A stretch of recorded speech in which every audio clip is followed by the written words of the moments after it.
Welcome to the Touching into Presence podcast. This podcast is for people who are interested in bodywork, empowerment, and somatic-based practices. I am Nikki Olson. I'm Andrew Rosenstock. We are certified Rolfers. Collectively, we're trained in various movement and bodywork therapies with an emphasis on somatic awareness and client resilience. Through conversations, our goal is to share and explore mind-body paradigms to offer empowerment possibilities. It was a pleasure to be back in conversation today with Jeffrey Burch. Jeff is a Certified Advanced Rolfer and has extensively studied and integrated into his hands-on therapies both cranial manipulation and visceral manipulation. He has developed groundbreaking new joint mobilization methods. Jeff received a BA in biology from the University of Oregon in 1975, after which he trained at the Dr. Rolf Institute in Boulder, Colorado, receiving his certification as a Rolfer in 1977. He first practiced Rolfing Structural Integration in London and later in Seattle and Honolulu before returning to his native Eugene, Oregon in 1989. At the time he was in London, there were only a half a dozen Rolfers in Europe. He accepted invitations to Rolf groups of people in Oslo, Stockholm, Trondheim, and Tehran. He now lives in Eugene, Oregon, offers continuing education classes. Jeffrey Burch received his Rolfing Advanced Certification in 1990, after which he again began studying at the University of Oregon, where he received a second BA in psychology in 1993 and a Master's of Science in Counseling in 1995. In today's conversation, we spoke about some of the Rolfing 10 series history and its relevance today. Jeff's development of assessment methods from Burrell's to his own, the release of his new book, his upcoming classes, working with bone, working with different schools and in different cultures, a way of working with intuition, and much more. So with that, let's begin our talk. Hey, Jeff. Howdy. Hi, Jeffrey. Hi, Andrew. Howdy. Good to see you. Good there. Actually, Nikki brings up a great point, which is I always call you Jeff, and she calls you Jeffrey.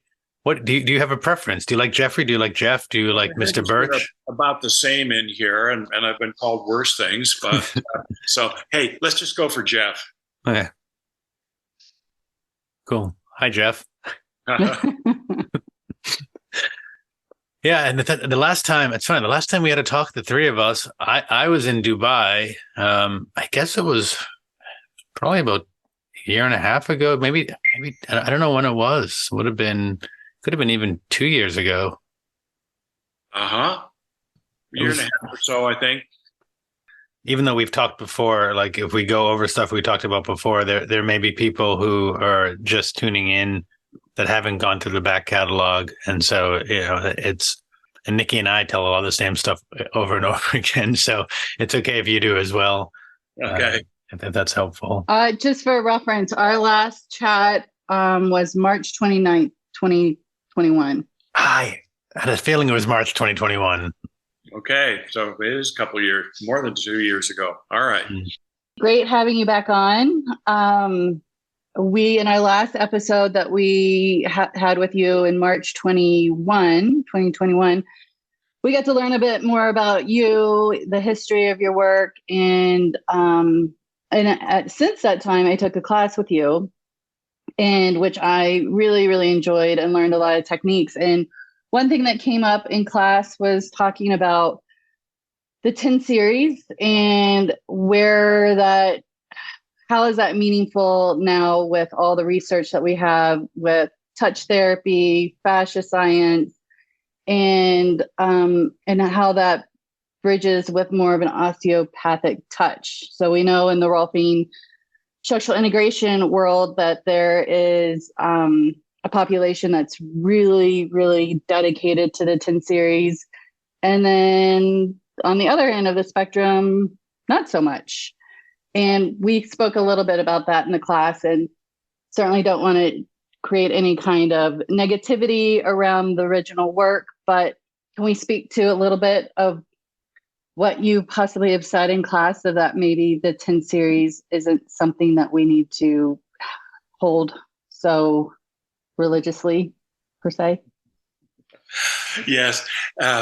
It's really interesting. The teaching of Rolfing has varied a lot over the years, sometimes by curriculum design by the Institute, and sometimes by teachers doing whatever they want to do. And in the era when I trained, we were told repeatedly and with emphasis that the series is something to get beginning Rolfers started. We were told, use this cookie cutter for 5 years, and that'll give you enough experience that you can start to see what people really need. And we'll talk a little bit more about what that means in a minute. And later, spending some time with Dr. Rolf's elder son, Richard, who was the first person she trained to do Rolfing, and who was faculty chair at the time that I trained. He confirmed that in her own practice, Dr. Rolf usually didn't use the 10 series unless she was working with a student who needed to learn that. And that said, there are people who are dedicated to the series, and one can have a good practice and continue to grow as a practitioner, developing the series for the length of a career. But in the era when I was trained, we were taught that that's training wheels that you should move beyond within a few years. And in terms of what touch one uses to get things done, it was also explicit that there is no Rolfing technique. They were giving us a basic vocabulary of things that we could do with our hands, but that and if absolutely anything that will achieve the goals of Rolfing is Rolfing. There's a famous story about Emmett Hutchins and a conversation he had with Ida Rolf, which I've confirmed with Emmett Hutchins, where Emmett asked Ida one evening after dinner, if I saw that somebody's structure was coming along, but there was something around one hip that wasn't moving quite right, and we could see if we could breathe the periosteum on the bone there a little more, that things would work better. And if we could achieve that change in the periosteum by saying a few magic words or by whistling a popular tune, would that be Rolfing? Ida Rolf's response was, "What do you think?" And Emmett said, well, I think it would. And she said, "I think so too." So if one can potentially achieve the results, or if it's legal to achieve the results by magic incantations, that leaves a pretty wide field of things we can do that will achieve the alignment and mobility and coordination goals that we have for structural integration. So coming back to the foundational work that a lot of what Rolfing is, we'll say Rolfing, for the principles that were established is how we are orienting the work versus like the greater umbrella of structural integration, because there's different schools that kind of have their principles too. But we're basically coming back to identify the work is applying a touch. It doesn't necessarily be a heavy pressure touch, but a touch to bring more organization in the name of structural integration for better functionality. That absolutely, people apply various touches to achieve that, but we also have more tools for achieving the results. Speaking about touch, interestingly, my practicing teacher in 1977 was Peter Melchior, who eventually left to be one of the founders of the Guild for Structural Integration. And his work was very gentle touch. We called him Peter the Feather. He was not in there with his knuckles and elbows and most of his body weight to accomplish it. But we also have Rolfing movement integration, which we're bringing people's awareness to how they move and helping them to make some different choices, also changes structure. in the body. Movement and structure, two sides of the same coin, change either one, and the other one has to change. And then perhaps you've read some of the writings of Japanese Rolfing teacher Hiroshi Tayata, where he talks about even how one places oneself spatially in the room with the client can by itself influence structure. So again, we were taught in my basic training, anything you can do that will achieve the goals of Rolfing is Rolfing. It's interesting you mentioned Hiro has been on our show as well. And in that show, I talked about how Hiro and I did a session. He worked across the internet and still held space. But it's interesting because today I was in a group I was in was talking about how do you work with autistic children. And one of the things I suggested was be very spatially aware because there is a lot of sensitivity around the room.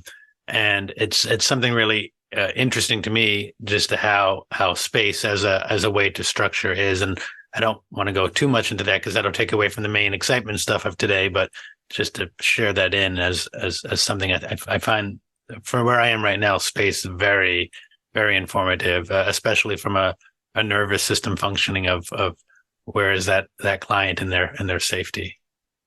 Yeah, I've recently been reading in depth Hiro's article about the Japanese concept of ma, which has to do with spatial relationships and pace. And you had brought up working with autistic kids or autistic people, and that was one of the examples that jumped right out for me, or one of the places where I see application of that. Another obvious one is working with animals. Have a look at the movie Horse Whisperer, and he's extremely aware of spatial relationships and pace and working things out with the horses. Another thing to be aware of about the 10 series is that Ida Rolf continued to reformulate that throughout her career. So the way it was at the end of her life is not where it began. In the beginning, for example, it was a 6-series session, more or less like the first 6 sessions that we have now. And the first classes that she taught, which were in the UK, were 2 weeks long, 3 sessions a week in them. And she quickly expanded that to 3 weeks and then eventually to 6. I've seen notes taken by osteopath Isabel Biddle at Ida Rolf's 1954 Los Angeles class. And at that point, it's still only 6 sessions. There was then added an arm session, which was later ditched. And then another session got added. So there were 7, but not the 7th that we know. It was more like a 10th hour of more cleanup at the end. And then there was the opera singer who came to Ida and said, look, I got this problem when I sing that my mouth pulls way over to one side, doesn't look good on stage. Can you fix that for me? And she said, no problem. So she went to work on his mouth and discovered in the process that, oh my, his neck worked a whole lot better. So the 7th hour, that as we know it, got put in there between the 6th and what had been the 8th, which was now the 9th. And then she added a couple of more cleanup sessions in there, 8 and 9. So what had been number 7 and then became 8 was now the 10th session. So even for Ida Rolf, the series was not a static thing. Yeah, it's nice to hear that. So if you, just to close on this, if there is something that you felt that the Institute or any structural integration school needed to include, do you have advice or opinions in terms of managing? So historically involving 10 series, and other schools out there have their own version of a series. It's getting results, but if there was another little kind of like, but maybe from your level of expertise and experience with the work. So again, in my basic training, we were taught at each moment, you must find where you can work on this person that's going to make the most positive change for the whole person. So where's the sweet spot at this moment? Because we recognize that when we work on anything, sure, there's change locally, but always there's change at a distance also. So where at each moment is that place that has the best leverage on the whole person to make some change? Ida Rolf, in her own work, did a lot of looking at people visually, and as we are all taught to do in our structural integration practice. She was also highly intuitive. However, intuition is a less easy thing to teach. So she taught people to see, and even asserted that you can learn everything you need by the contours of a person's body.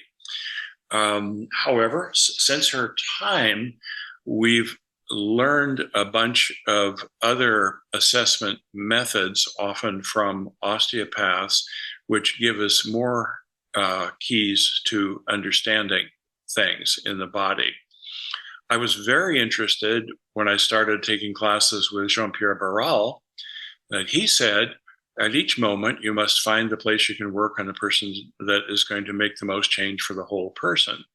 And this sounded like an echo of what I was taught in my basic training in 1977.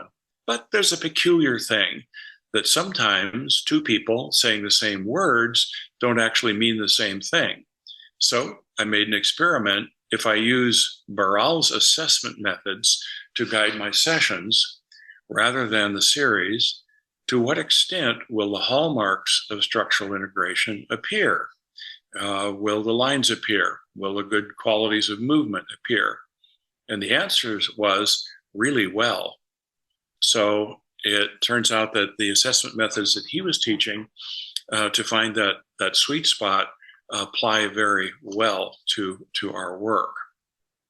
Can you say a little more, just because I want to make sure I'm getting it. Are you saying that you were taking his methods and overlaying it onto a 10 series, in that each of the 10 sessions you would sort of listen to where the body spoke to you and do that? Or are you more or less saying you weren't even doing a 10 series, people would come and you would just sort of say, hey, let's see what here, or something else?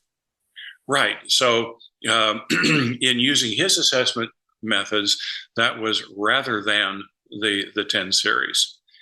And in doing that, all of the overall features that we want to see with structural integration would appear quite well in people's bodies and with not much effort, not in the same sequence that they ordinarily would with a 10 series, but by the end of it, all of the hallmarks of organization would be there.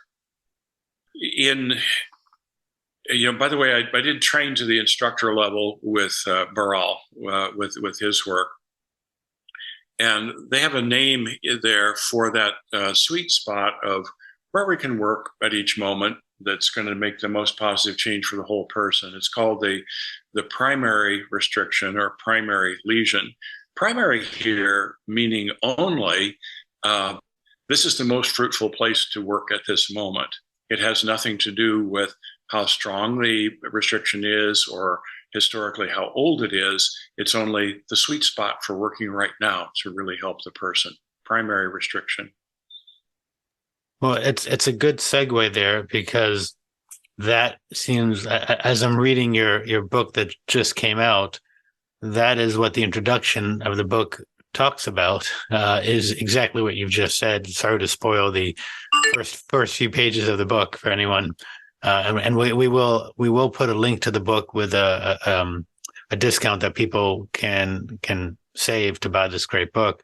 But since that seems like a really beautiful segue, as part of the book is talking about that, as well as other ways of using manual work. Would you like to share a little bit about both, I guess, what the book's about, but also how you came to write it?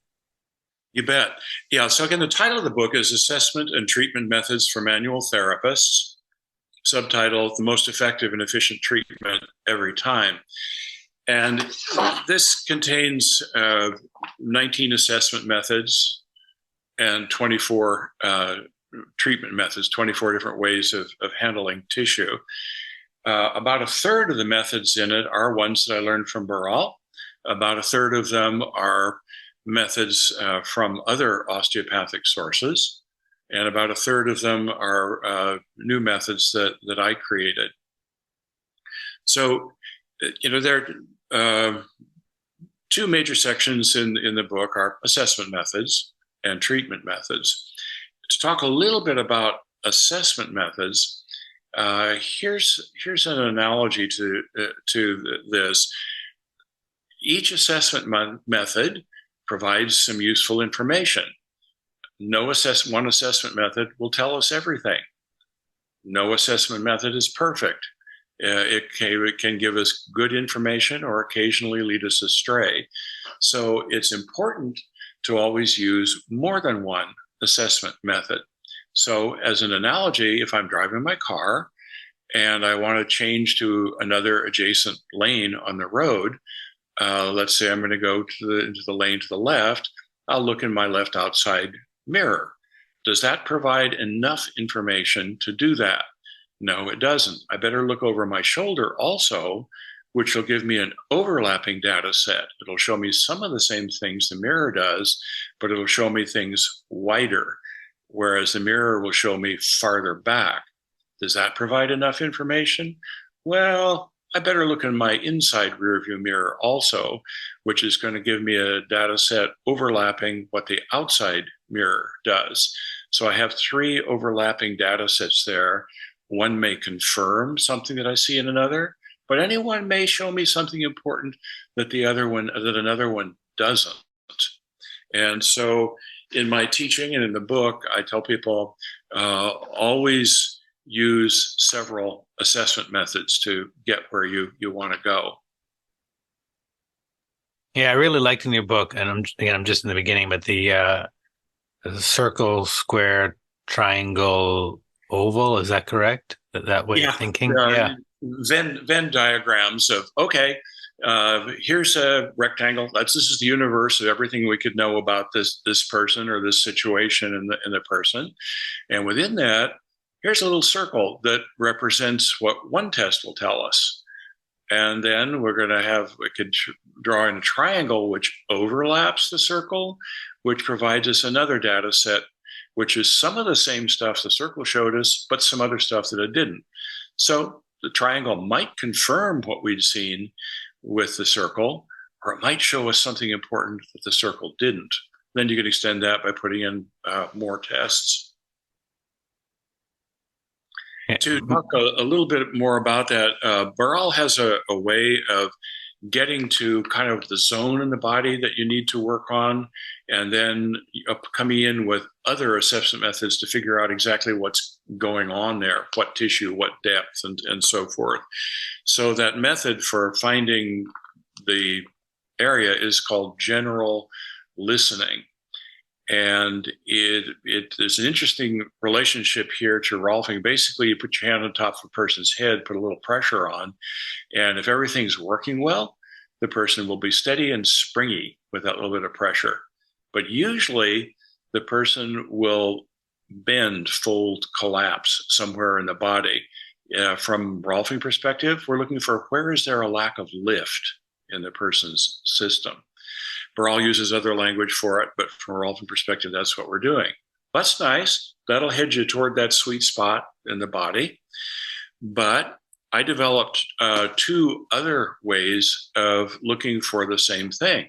I had an idea one day, instead of pushing down, what happens if I lift up? And so I put my hand on somebody's occiput and the other hand under their mandible and lifted up. And that gave me a similar but not identical data set in the body. And then I knew that famous violin maker Antonio Stradivarius was famous for, as he was shaping the back or the front of a violin, for tapping on the wood and listening to the resonance of it as he shaped it. And I thought, and I started thinking about, okay, woodpeckers tap on trees to hear where the hollow place with the grub is inside, and then they'll go mining for it. So if this is good enough for Tony and making violins, can I learn something this way? And so it turns out that you can tap on the body. You have to do it in an interesting way where it's tap and stay, but relaxed. And you can both feel and echo back from where the primary restriction is and actually see a ripple out from where you tap. So now I have 3 different ways of looking for that primary spot on the body. And often they'll all point you to the same thing, but sometimes not. And if they don't, then there's another assessment method, actually from Burch, where you can compare any 2 restrictions in the body and find out which one is the relative primary between the 2. I want to bring in here that Ida Rolf studied extensively with osteopaths on the way to developing her work. She acknowledged studying with osteopath Amy Cochran, and her son Richard said that it was after the 6 weeks workshop she took with Amy Cochran in Los Angeles in 1944 that she really started doing her work. She also studied extensively with well-known osteopath Kenneth Little. So she had some original things, including the series, but really the core of everything she's doing, her philosophy of therapeutics, is all part of the osteopathic canon. What she did was bring the relationship of the body to gravity to the foreground, whereas that is a minor and often forgotten piece elsewhere in osteopathy. Thank you for that clarification. And did Dr. Ida Rolf go, we've definitely heard throughout her history that she studied closely with osteopaths, but in a recent podcast, it was possibly mentioned that she was an osteopath. No, Ida Rolf did not do the full training or ever have the degree of osteopath. Correct. It's interesting. Rosemary Feitas, who was for some time Ida Rolf's personal secretary and later trained as a Rolfer, after she'd been Rolfing for some years, did go to osteopathic school and become an osteopath also. So I want to sort of bring it back a bit to the book. The book is not just for SI people, I would imagine, right? It could be for numerous other type of people. Who's your target audience? Who do you want to read the book? Yeah. Again, the title is Assessment and Treatment Methods for Manual Therapists. So basically, anybody who's working with their hands to try to improve alignment and flexibility in people's bodies will find this book useful. Absolutely for my home group of structural integrators, but also for physical therapists, osteopaths, some massage therapists. Quite a range of practitioners can benefit from this. I talked some about the assessment side of it with the treatment methods in it. Some of the treatment methods are well-known classics, for example, unwinding. And my goal there was to describe that in clear language and with useful illustrations associated with it. Some of the methods that I describe are classics which have been nearly forgotten and are little used. So I'm bringing some strong methods back to the foreground. For example, the centralizing technique developed by osteopath Harold Hoover, or Richard Van Buskirk's reconstruction of an original Andrew Taylor Still technique, Still being the guy who founded osteopathy.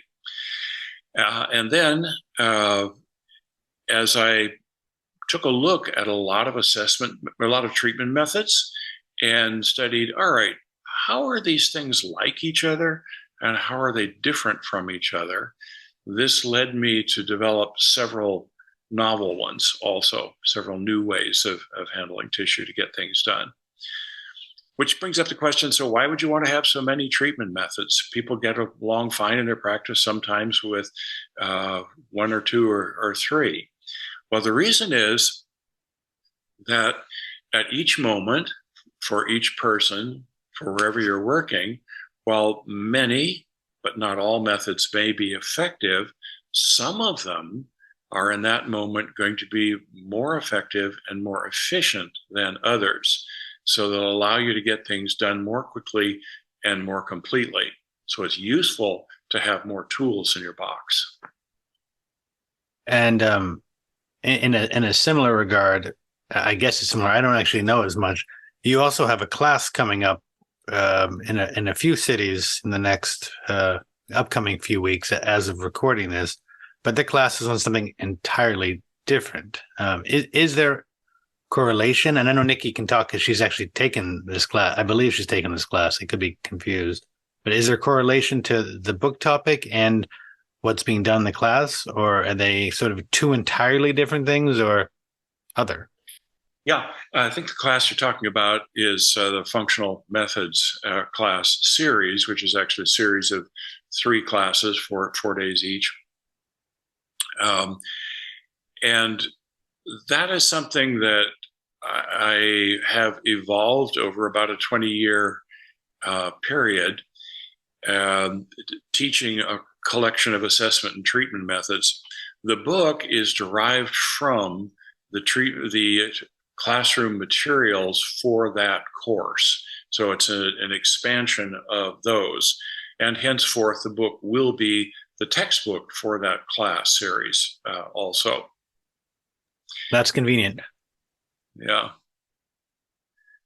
I have some other classes that I'm teaching right now. I was invited by an osteopathic school in Milan to develop a class for them on improving breath for people. So the class is titled Pulmonary Rehabilitation, which is an application of a lot of these methods to regional and functional things in the body, where the focus here is not so much in the overall organization, but on improving breath. I will say also that along the way, I developed some novel and highly effective ways of improving joint mobility, working with joint capsules, and also their cousins, burses and tendon sheaths. And so again, this is a system-oriented application of the methods that are laid out in the book. I'm excited about the book because I took the pulmonary rehabilitation course, and I've, like I mentioned in the introductory, I found it very, very helpful in just freeing up the breath and just connecting at a deeper level. And I think what's also been fun about the work and the touch is because it's a little slower and intentional. The response that I've gotten from clients is that they're able to kind of dive deeper into the actual work, the touch that's happening, compared to the traditional, I'm gonna free up the breath and work into the intercostal space. More, it's like,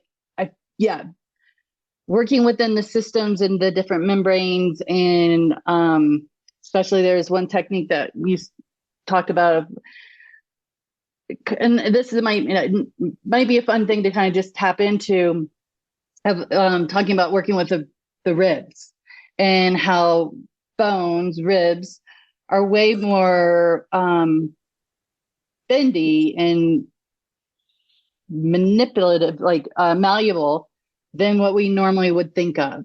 Because I think most people, because we only can think of bones that we've kind of seen scattered out in the woods, or if you're a meat eater and like, eating a rib or something, we have this strong orientation that bones are like really hard and brick-like, where in the living body, they're not so much like that. Definitely not so much like that in the living body. Yeah. Living bones are connective tissue also, and they always have some flexibility to it. More about that in a moment. But we have been led astray in our understanding of bone by handling dead, dry bone, which has precisely the same relationship to living bone that jerky does to living muscle. Remember that when we were born, we didn't have any bone. We had cartilage. And cartilage is connective tissue. It's a highly ordered and dense array of elastin and collagen, about equal amounts of the two. And as the bones begin to ossify as we mature, the little mineral crystals, hydroxyapatite, lie down in between the fibers in the bone matrix. The fiber doesn't go away. The crystals aren't in the fiber, they're between the fibers. And the crystals mostly don't even link to each other. So they're just stiffeners in the fiber matrix. So that living bone still retains quite a bit of flexibility. And some bones are more flexible than others, with ribs being the most flexible bones. They bend with every breath that we take, or should, and they bend with trunk movement. Like any other connective tissue, they can become stiffened. We've all been bashed in the ribs somewhere in the course of life. We fall down, we get bumped into, seat belts in a car accident slap us across the chest. People actually crack ribs with hard coughing. So individual whole ribs can be stiff, or you can have focal stiffness in a part of a rib. And because ribs are connective tissue, they respond to all of these same treatment methods that any other connective tissue does.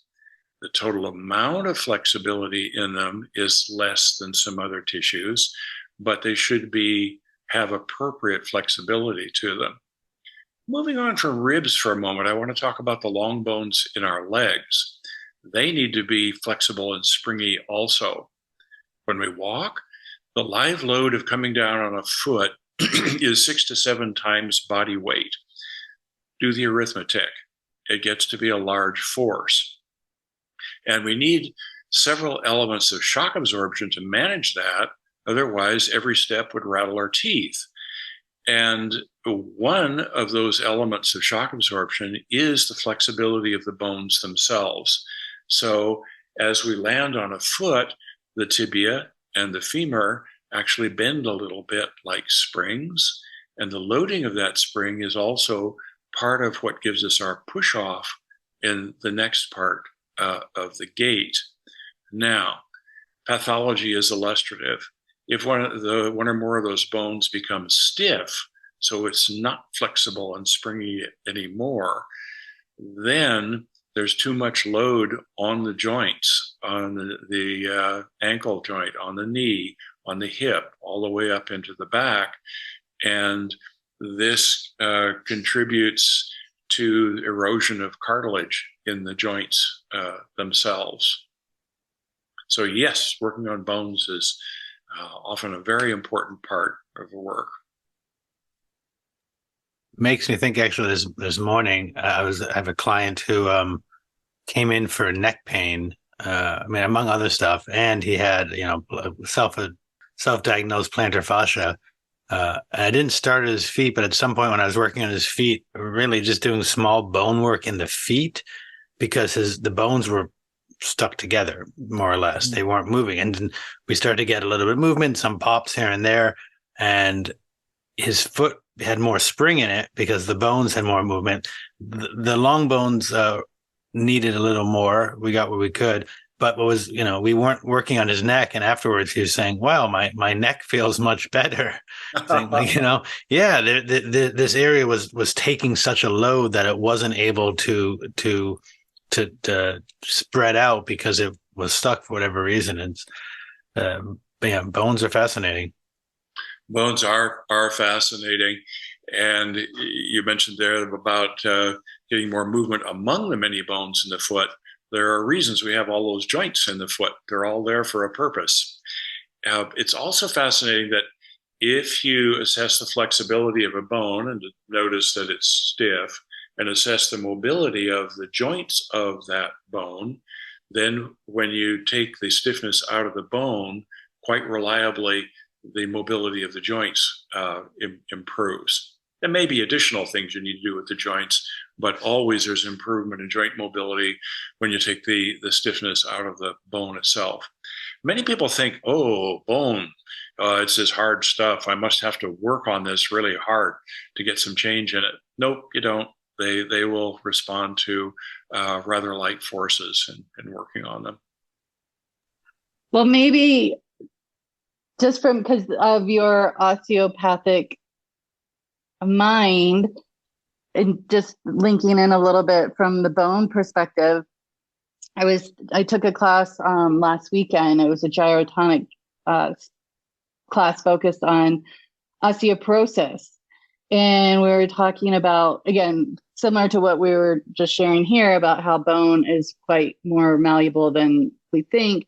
And the other thing that came up is how, I can't think of the name of it right now, but how the bones have a lot to do with in regulating our nervous system, that there is a nervous system hormone that secretes from the bones, and how if we're stiff in our bones, how that in itself can be disruptive in regulating our hormone, or not our hormones, our nervous system. Yeah, I've seen a couple of articles along those lines recently, and I think that's really interesting, how stiffness in the bone could affect the nervous system, particularly the autonomic nervous system. And I think of some of the two-way streets in here. I'd like to shift from bones to breath for a moment. An ordinary response to an anxiety-provoking situation is to hold one's breath. Not necessarily. Sometimes people will go the other way and hyperventilate, but holding one's breath is an ordinary feature of that. But if the breath gets limited by other kinds of things so that it's not possible to take a full breath, that is, not being able to breathe well is anxiety provoking. So it's a two-way street there. So hormones that the bones secrete affect the nervous system, but also, if the bones are stiff and they're not springy, that gives us a feeling of being less resilient in the world. Right. That's what I was connecting as well. Coming back, I don't know. My big thing, my common denominator with all the different skills that I've learned in my continuing education, with both the hands-on work of manual therapy and the movement, because I'm very big movement person, is always trying to get the person adaptable. Yes. And, we're going to have moments in our life that we're super stressed, and not to put, make that, we can't go through life never experience stress, right? It's part of living, but not staying stuck in it. And also the same of when we're super happy, be really enjoy the happiness, but know that this isn't gonna stay forever either. And that we can safely swing between these two and still kind of reside in some balance of homeostasis. And I just, through my, I've been at this for 21 years, and it's just so fun. because you're constantly, for me, I'm constantly learning how to up level my skills just to promote adaptability. It's a huge thing. We must be adaptable in life. In fact, if we look at humans as a species, one of our great strengths as a species is our adaptability. Consider all the different environments on the planet that we figure out how to live in.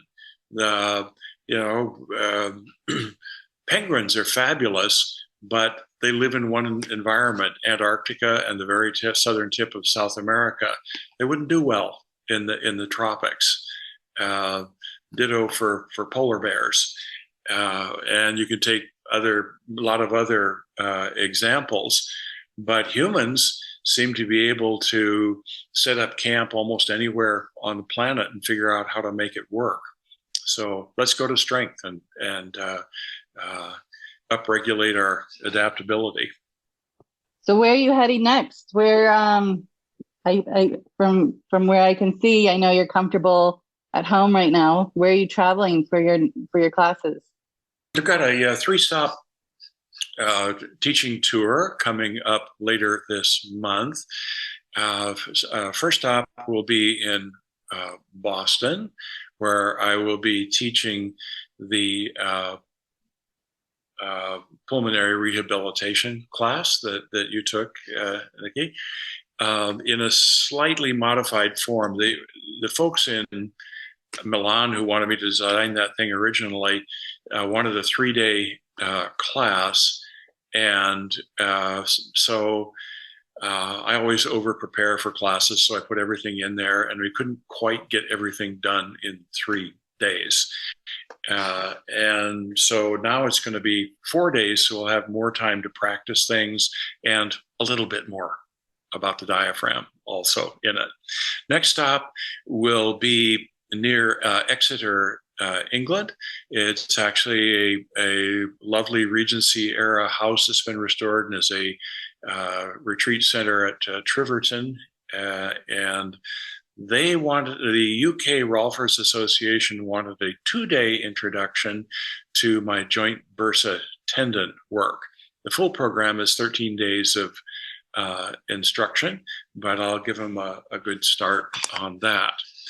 And then the third stop will be in Innsbruck, where I'm going to be teaching Module 1 of the Functional Methods class. Again, the material, which is essentially my new book. And the follow-up 2 modules are booked for next year in Innsbruck. Where's Module 1 being taught? Innsbruck, Austria. Oh, okay. Sounds like a great tour, not just because of locations, but that for you, you're not doing the same thing at every place. It's kind of nice that you'll go in and get to have not just a variety of people, but a variety of what you're teaching.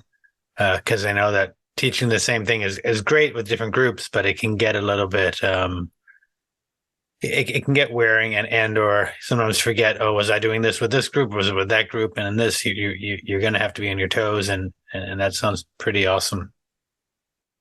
Yeah, that is a pleasant feature of this tour, that I get to teach a different thing in each location. One thing that's interesting, because you mentioned that these are all the Boston one I don't think is, but the European and the English one are both from different school. Like there's the Rolf Association of England, and then there's the European Rolf Association. It's kind of nice that these are happening at the same time. My guess is there wasn't communication across both of those schools, but I like the idea of that, of helping to bridge. And I don't know if there ever was a bridging between between Boulder and Brazil and Europe and England, but it's kind of nice. At least now we have this thing where you're going between these, and maybe that'll be a little bit of a prompt for these institutions to be like, hey, we could actually do more together. And also, I mean, it's great to have Americans going to Europe. It's also great to have other cultures coming to America. Two of the classes I've taken that I've really benefited from were having people from other cultures teaching, because I think that's a big part of the work, is not just being in a single culture, although many of our clients will fit that, but of sort of looking at humanity as a whole. Yes, indeed.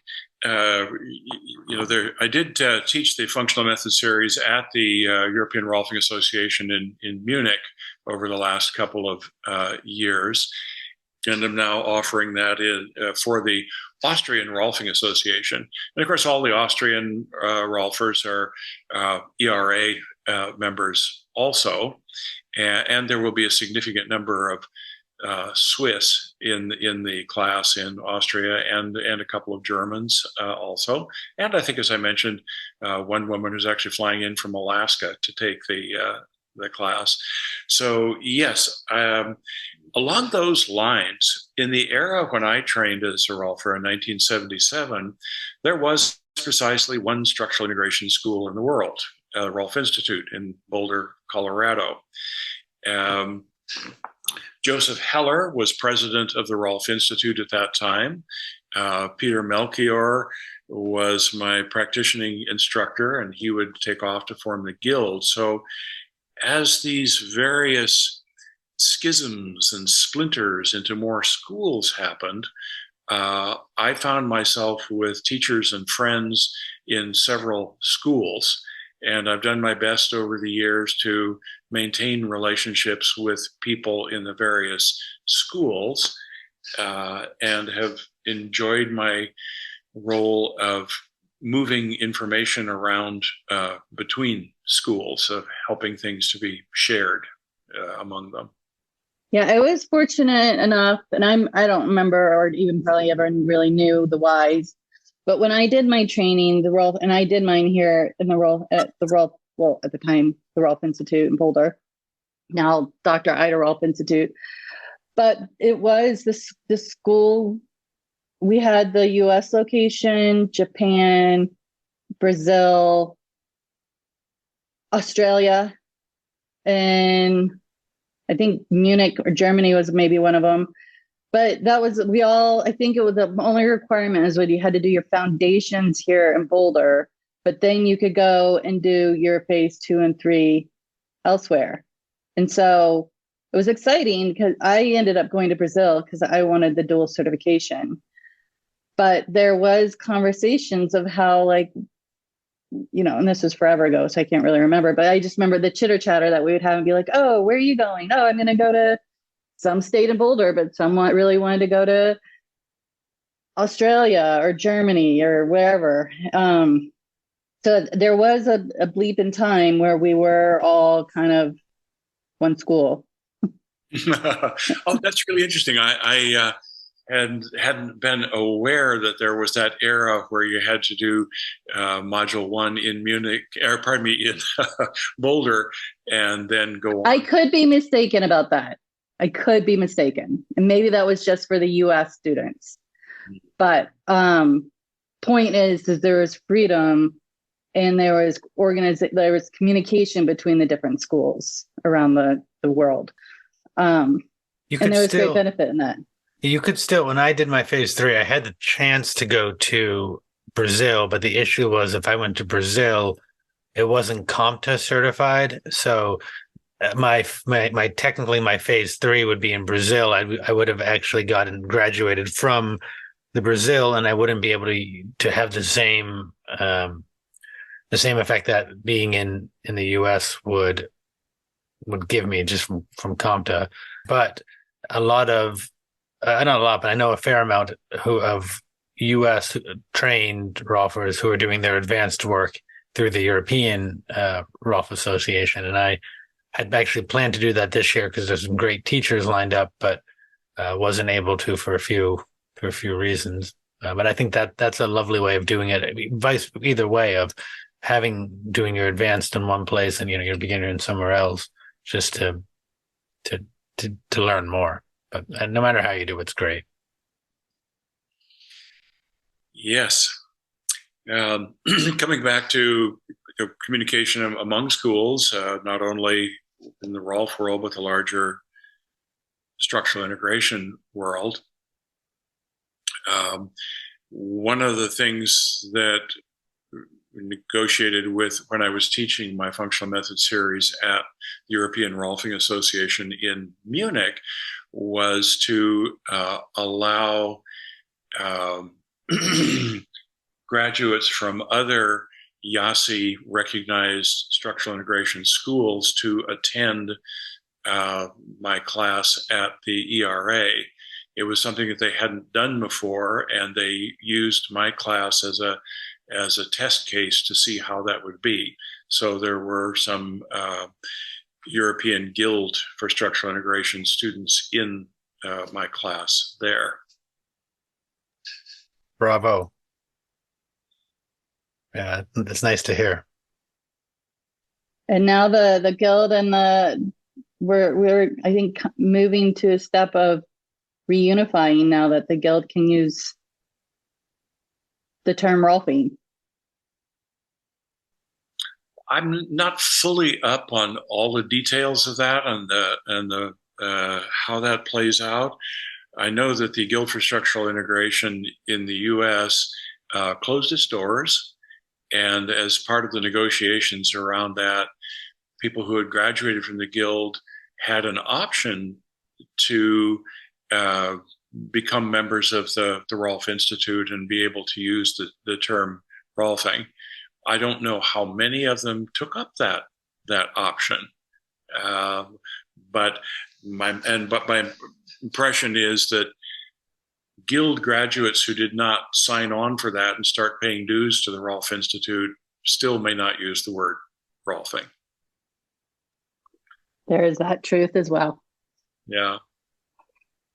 Well, Jeff, as we are sort of rounding up the time, is there anything else you want to share or plug or talk about?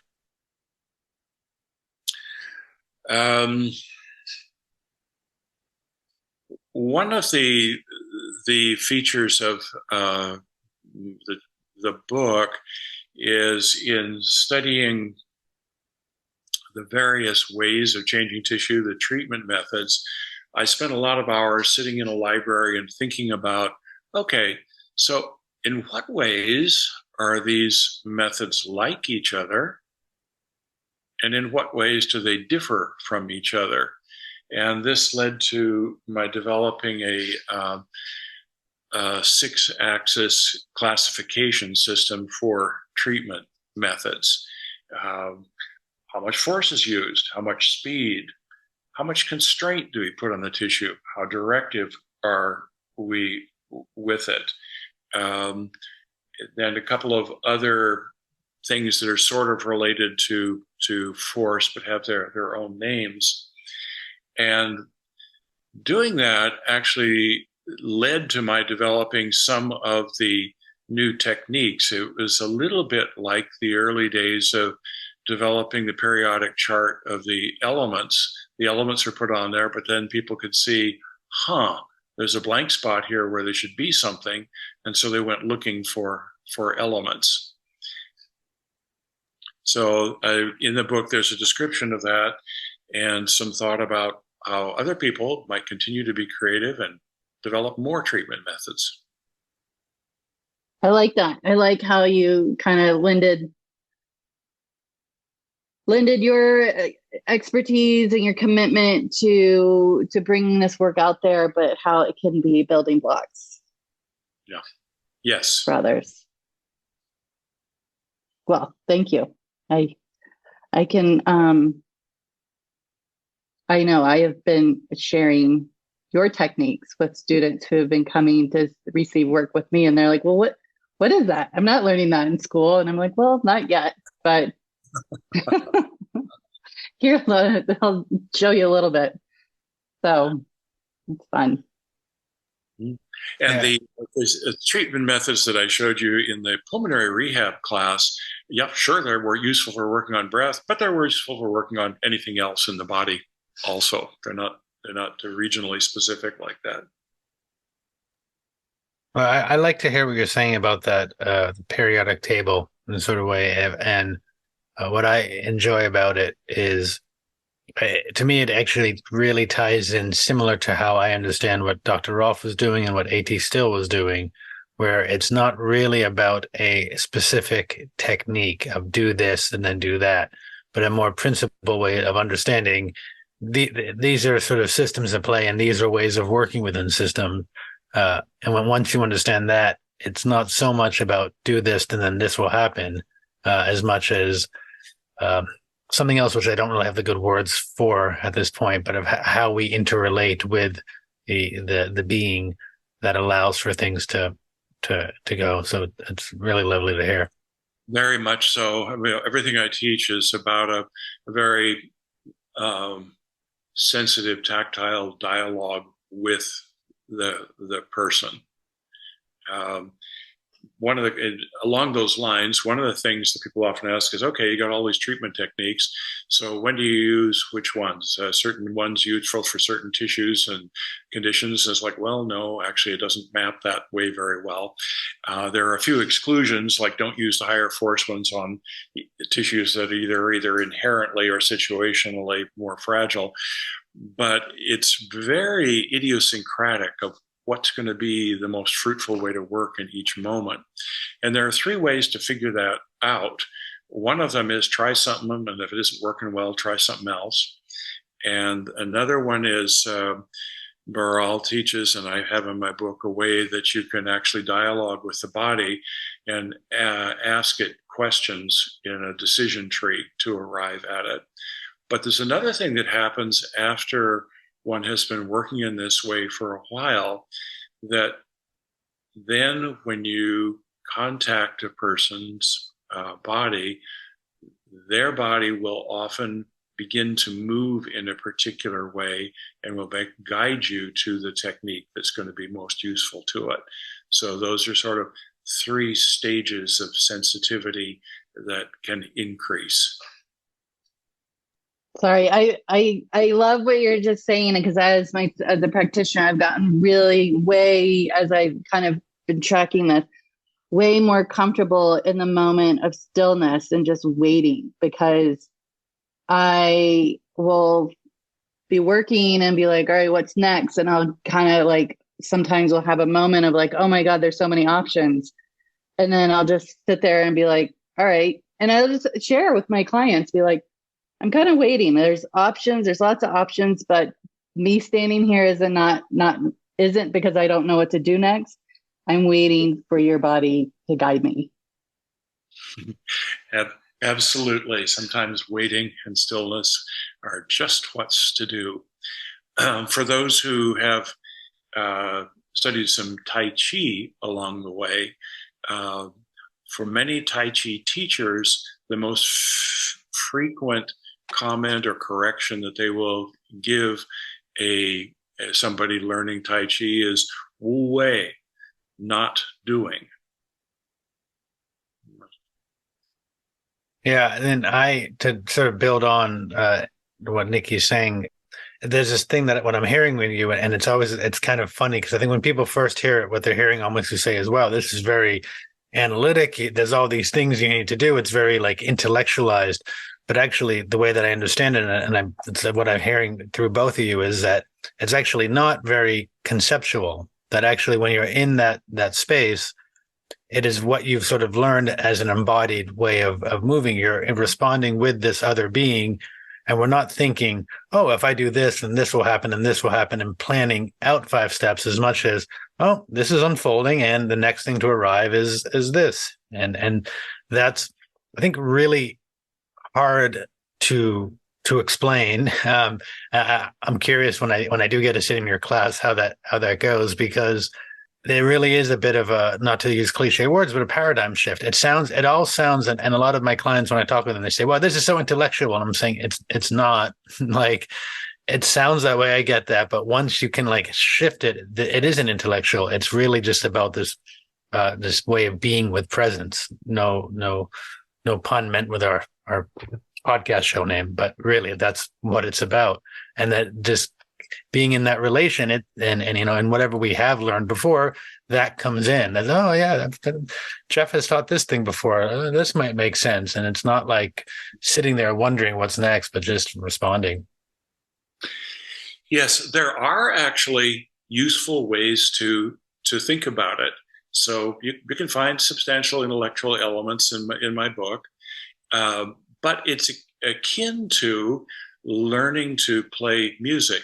We have music theory, so you can learn all of these intellectual things about music, but that is to lead you into being able to be in the moment with it. And along those lines, one of the assessment methods that I work with people on is intuition, which is not knowing through what sensory channel you got it. And there are ways to cultivate that in people. Andrew Taylor Still, the original osteopath, really cultivated his analytic ability, and parallel with it, really cultivated his intuition. So he had both of them working for him. Ditto for Ida Rolf. Yeah, I mean, I think that's, and I'm sorry if it came off as if I was shunning intellectual, because I'm not. It's very important. But what you're also saying is one of the things that I get upset at sometimes, which is a practice for me, is a lot of these people teaching the practice and not getting past the intellectual. And so they've studied all and they can recite it, but they're not quote unquote embodying it as I would say it is. And that's it's not one or the other. It's actually both. You need, and I mentioned this in other talks, you need the philosophy, you need the intelligentsia, you need the theory on one part. It's not all of it. Because you can have that and still do nothing with it. And then there's this, what you're calling intuition. That's also really important, but you can't just rely on that. It's about bridging both of them together, and that aspect of the Wu Wei, as I know it, the effortless doing is really a big part. But that again is many people talk about and they teach the Wu Wei, but they themselves have never actually experienced it. Yes, true. And as with so many things in life, things that appear to be an or choice are actually an and. So, yes, intellect and embodiment and being in the moment. Here. Well, I think I'm guessing both of us could easily talk to you for a lot longer, and I'm sure people could listen for a lot longer. And again, we say this sometimes that maybe that'll be a third call with Jeff, but I have clients to see. I'm guessing Nikki has clients to see. So I want to thank you for your time. You're most welcome. It's been a pleasure. Thank you very much, both of you. Thanks for listening to us at Touching Into Presence. We hope you enjoyed today's conversation. You can find out more about Jeff at jeffreyburch.com. If you enjoyed today's episode, we'd appreciate if you'd leave a positive review of the podcast and subscribe to it through the platform of your choice. When you do this, it really helps other people find us, and we greatly appreciate all your support. We look forward to hearing back from you and seeing you on our next conversation at Touching Into Presence. Thanks, and bye for now.